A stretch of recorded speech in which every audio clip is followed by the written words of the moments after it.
Well, hi everyone and welcome back. For those of you who are new to my channel, my name is Doris and you're watching My Savage Homestead. And if you could you subscribe to my channel real quick before we get started? But I want to let you know I live on 18 acres and I have a 10,000 square foot vegetable garden, which helps me produce 70 to 75% of my fruit and vegetable intake for my husband and I. I've been cooking from scratch for over 45 years. Today's video I'll be showing you step by step on how to make a quick and easy dish. I feel it is of the most important now to show the younger generation how simple it is to cook from scratch, how it's going to save you money in the long run. So let's go ahead and get started on making this poor man's casserole.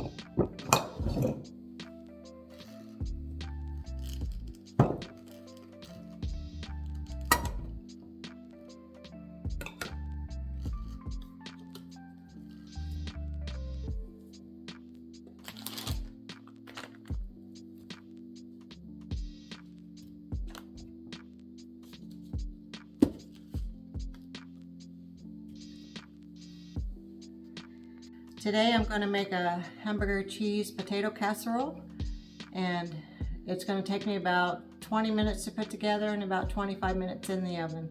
So I'm going to take you step by step on how to make this casserole dish for you and your spouse or you and your family.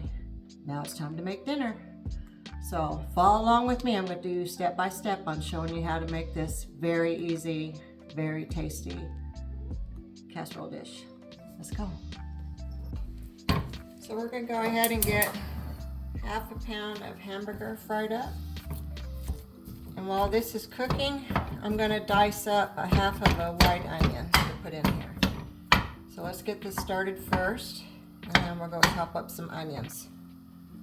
Just need a half of a white onion. You could use a yellow onion if you want to. This is what I had in my fridge. So I'm going to go ahead and dice this up. And we're going to put this in with the hamburger meat. We're going to go ahead and add our onions in there. I'm just going to cook this on medium to low heat until the hamburger is done. Okay, now that we have our hamburger and our onion going on the stove, we're going to go ahead and peel one russet potato, and we're going to just do very thin slices. So let's go ahead and get this started while we still have our meat cooking on the stove.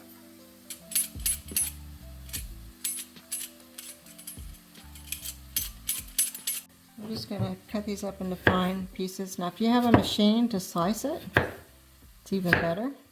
But I'm doing it this way to show people that even though you don't have all these gadgets, I have all of them, by the way. I'm just a gadget collector. So, but I'm trying to show people who don't have all these gadgets. All they have is a knife and a cutting board. But you can still cut your potatoes real thin like that. You don't need fancy gadgets. So we're going to get these all cut up. And then we're going to go from there. Okay, now that we have our hamburger and stuff going, it's almost fully cooked. This is where we're going to put our minced garlic in.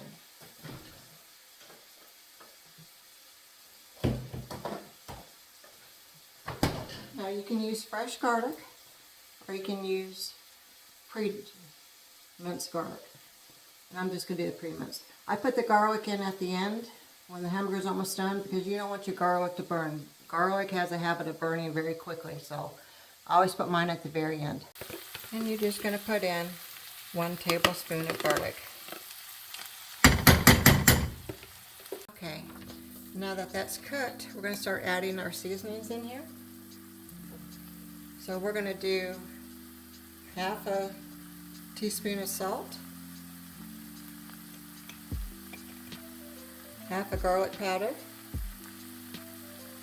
half of onion powder, 1/4 of chili powder, 1/4 of black pepper, and 1 teaspoon of parsley. And blend that up.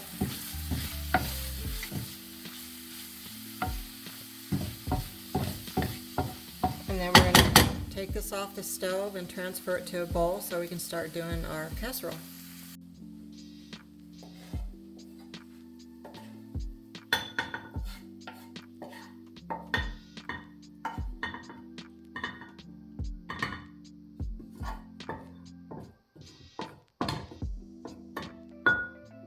Okay, now that you've got that in the bowl, you can put in a 1/2 can or 2 ounces of green chilies.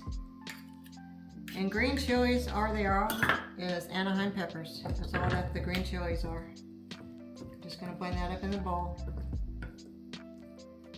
I'm going to set this off to the side because we're going to be alternating the meat, the potatoes, and now we just have to make the cream sauce for it.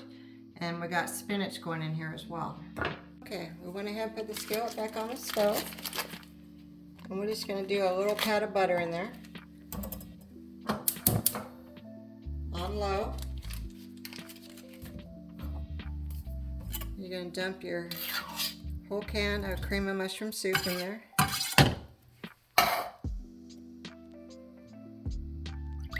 1 cup of milk. You can use cream if you want to. And then we're going to do some salt and some pepper. And then we're going to stir this up until it's all nice and creamy.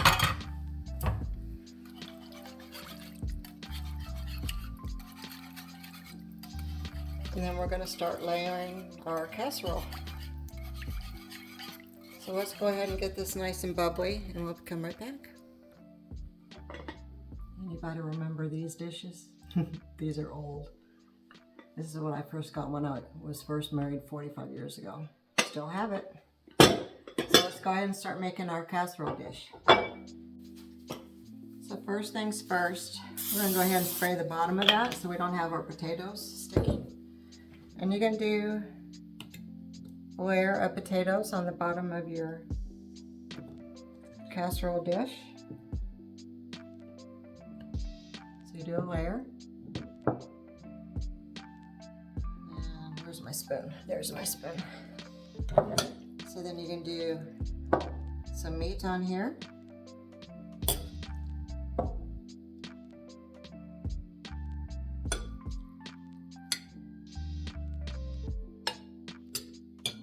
You need 1 cup of cheese.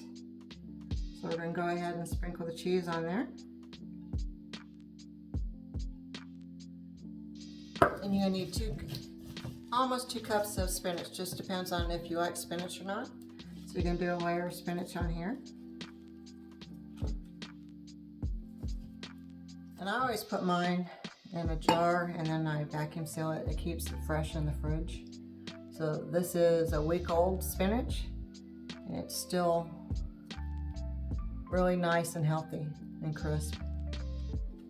So if you're thinking about preserving your food, that's one way of preserving your food. So that's 1 layer, and then you come back and you do another layer of potatoes.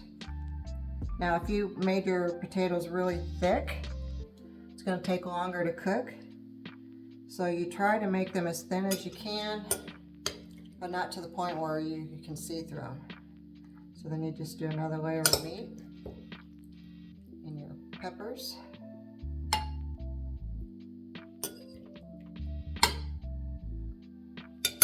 Another layer of cheese.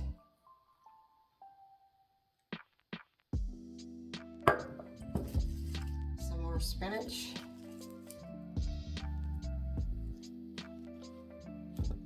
And I think this casserole cost me, I think $7 to make, but it will actually make 4 meals, so we're going to have a lunch tomorrow with it as well.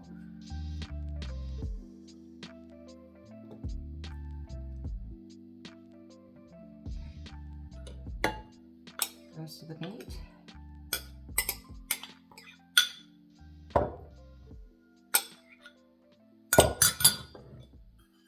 roasted cheese,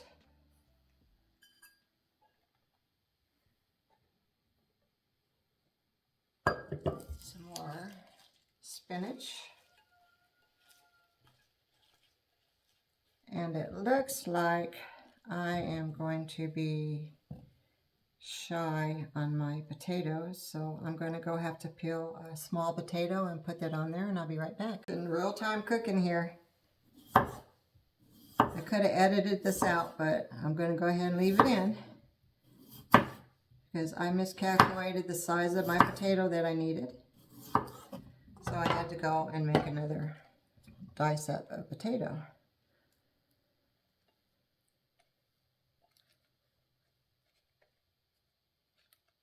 Get a couple more slices. Okay. So you want that covered on top. Okay. Now that you got that covered, got all your layers in there, here comes your cream of mushroom. I'm just going to pour this on top.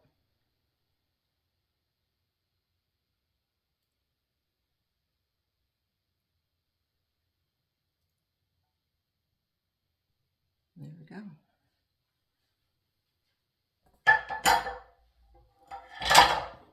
So that's your casserole, and that's going to seep down in there.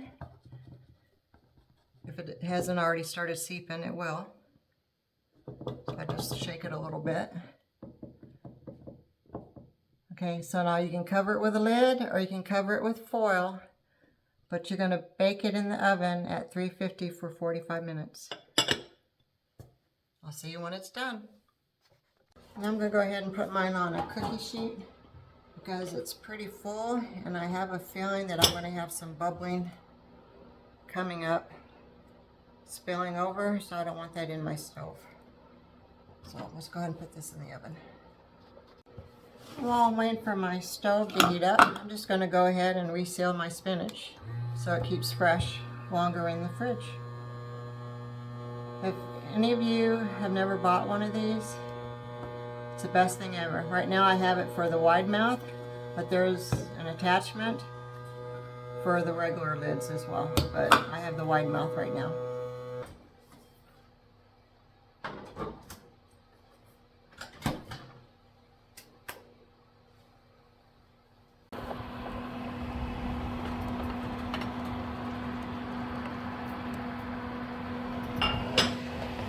Nice and bubbly that is.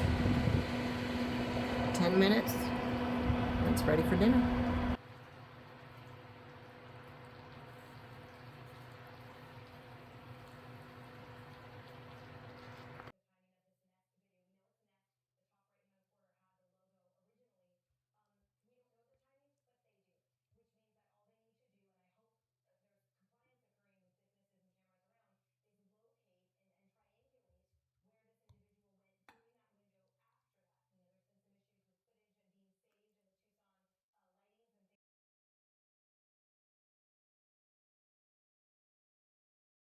Okay everyone, that's it. Very easy, wasn't it? It's about a 15-minute prep, about 25 minutes to 45 minutes in the oven depending on how thick you cut your potatoes and then how hot your oven gets.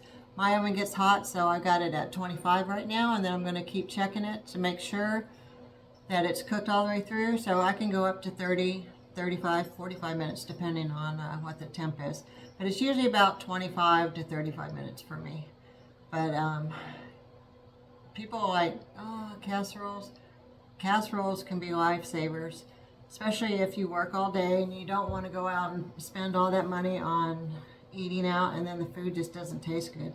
You want a hot meal. You can prep this the night before, but just make sure that you put your potatoes in water because the water will prevent your potatoes from turning brown.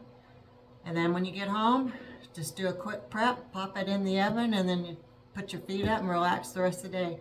And for me, casseroles are good for me because when spring comes, I'm busy with a 10,000 square foot vegetable garden. So I'm planting everything, cleaning out beds, and then that's the time that all of our housings for all of our animals need to be cleaned out as well.